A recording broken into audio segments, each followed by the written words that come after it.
En una brillante mañana de primavera, el 25 de mayo de 1887, un niño destinado a la grandeza nació en la pintoresca aldea italiana de Pietrelcina. Este pequeño pueblo, con sus calles empedradas y casas de piedra, sería el escenario de los primeros años de vida de un futuro santo. Sus padres, Grazio Mario Forgione y María Giuseppa D'Annunzio, lo llamaron Francesco Forgione, sin saber que su hijo sería conocido un día en el mundo como el Padre Pío, un venerado fraile capuchino y un faro de fe. Desde muy joven, Francesco mostró señales de una vida extraordinaria. Creciendo en una devota familia católica, Francesco mostró una temprana inclinación hacia la espiritualidad. Sus días estaban llenos de oraciones y meditaciones, y su fe se fortalecía con cada día que pasaba. Prefería la quietud de la iglesia a la bulliciosa compañía de niños de su edad. Mientras otros niños jugaban en las calles, Francesco encontraba consuelo en la serenidad de la iglesia local. Incluso de niño, mostraba una profunda piedad, pasando horas en oración y demostrando una inusual sensibilidad hacia lo divino. Su conexión con lo espiritual era evidente para todos los que lo conocían. Sus padres, reconociendo su profunda devoción, hicieron sacrificios para asegurar que su hijo recibiera una educación adecuada.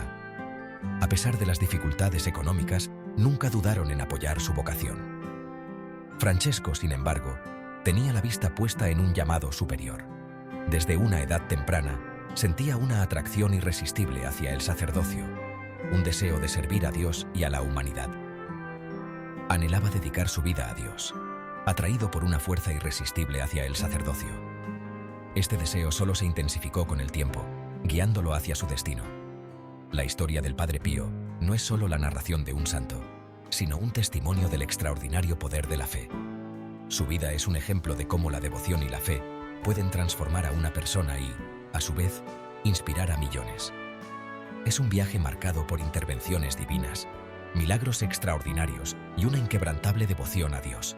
Cada paso de su camino estuvo lleno de desafíos y bendiciones, moldeando al hombre que llegaría a ser.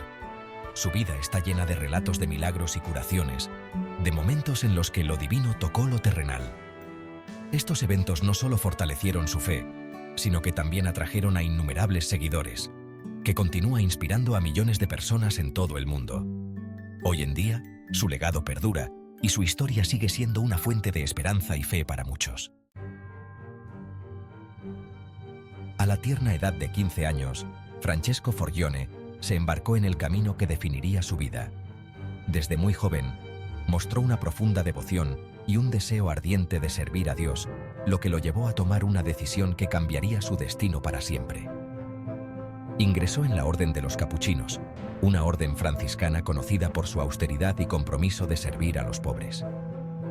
Esta orden, fundada en el siglo XVI, se destacaba por su vida de pobreza, humildad y dedicación a los más necesitados, valores que resonaron profundamente en el joven Francesco. Tomó el nombre de Fra Pío en honor al Papa Pío V, el santo patrón de Pietrelcina. Este nombre no solo simbolizaba su nueva vida religiosa, sino también su conexión con su tierra natal y su deseo de seguir los pasos de los santos. La vida en el monasterio era rigurosa. Los días comenzaban antes del amanecer y estaban llenos de oración, trabajo y estudio. Cada aspecto de la vida monástica estaba diseñado para acercar a los monjes a Dios y alejarlos de las tentaciones mundanas. El joven novicio abrazó la estricta disciplina, dedicándose a la oración, la meditación y los estudios teológicos.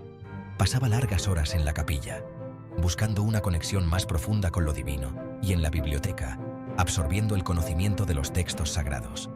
Sus superiores, reconociendo su piedad y perspicacia intelectual, lo guiaron hacia el sacerdocio.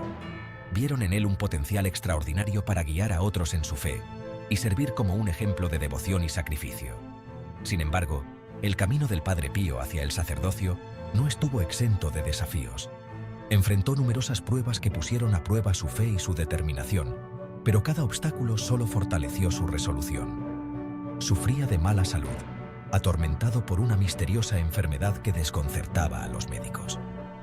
Esta dolencia, que lo debilitaba físicamente, se convirtió en una cruz que tuvo que llevar durante gran parte de su vida.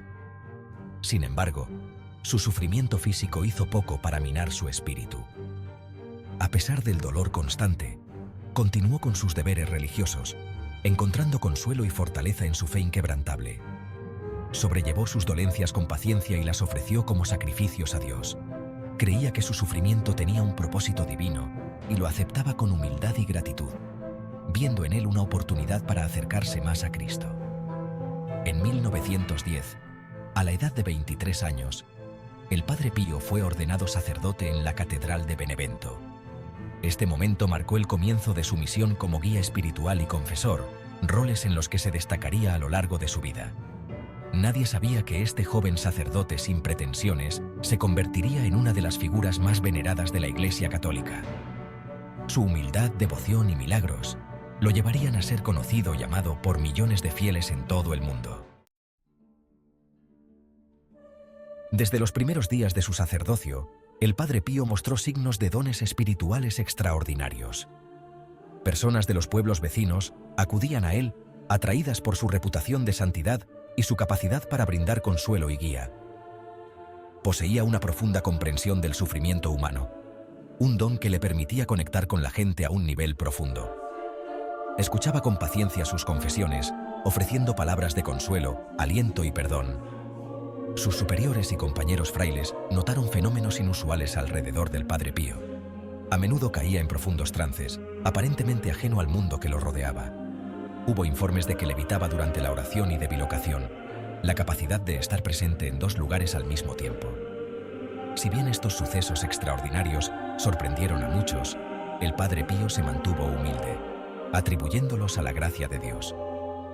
Nunca buscó la atención para sí mismo, siempre dirigiendo a las personas hacia la oración y la devoción a Dios. En 1918, el Padre Pío experimentó un fenómeno que marcaría un punto de inflexión en su vida y solidificaría su reputación como un santo viviente. Recibió los estigmas, las heridas de Cristo en sus manos, pies y costado. Estas marcas sagradas no solo eran visibles, sino que también sangraban periódicamente. Los estigmas, un fenómeno raro en la Iglesia Católica, causaron al Padre Pío un inmenso dolor físico y sufrimiento emocional. A pesar de este dolor constante, llevó estas heridas durante 50 años, un recordatorio constante del sacrificio de Cristo. Cada día, al mirar sus propias manos y pies, sentía una manifestación visible de su profunda unión con Cristo crucificado.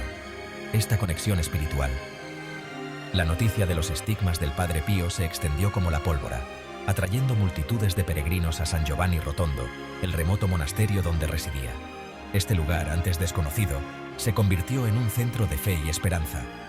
Personas de todos los ámbitos de la vida, los enfermos, los que sufrían y los curiosos, acudían a él, buscando sus oraciones, su toque y su bendición.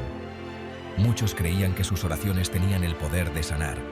El Padre Pío, a pesar de la atención y el escrutinio, permaneció arraigado en su fe. Nunca buscó fama ni reconocimiento. Veía los estigmas no como una marca de su santidad, sino como un llamado a una oración más profunda y un mayor servicio a Dios. Su vida fue un testimonio de humildad y devoción, inspirando a generaciones de fieles a seguir su ejemplo. A medida que la fama del Padre Pío se extendía, también lo hacían los relatos de curaciones milagrosas, atribuidas a su intercesión. La gente viajaba desde todas partes, buscando sus oraciones para una variedad de dolencias, desde enfermedades físicas hasta angustia emocional. Hay innumerables testimonios de personas que afirmaron haber sido curadas de sus aflicciones después de rezar con el Padre Pío, o incluso con solo estar en su presencia. Si bien el Padre Pío nunca se atribuyó el mérito de estas curaciones, atribuyéndolas únicamente al poder de Dios, es difícil ignorar la gran cantidad de relatos.